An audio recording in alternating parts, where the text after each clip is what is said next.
కంచం. కంచం ఏంటి ఎంత ఉంది? ఫుడ్. ఇదేంటి ఇంత పెట్టారు? తింటే తరిగిపోద్దిలే, తిను. ఇంత ఫుడ్ ఎవడైనా తింటాడా? ఈయన కూడా తినలేడు. ఏంటి సార్ ఇది? సగం తీసేయమని చెప్పండి సార్. రేయ్ జిలేబీ, నేనెవడికైనా ఇష్టంగా ఫుడ్ పెడతా. నేనెంత పెడితే అంత తినాలి, ఏది పెడితే అది తినాలి, ఎలా పడితే అలా తినాలి.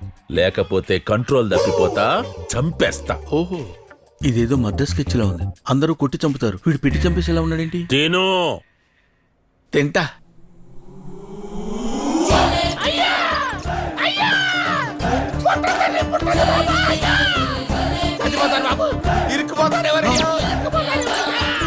బాడీలో ఉన్న పార్ట్స్ అన్ని ఫుడ్ తో నిండిపోయాయి. ఇంత ఫుడ్ ఎలా తిన్నావయ్యా? నేను తినలేదు సార్, కుక్కారు. ఇంతేలా కుక్కుతారయ్యా? అసలు జరిగిందని చెప్పు. చేయి తీరా.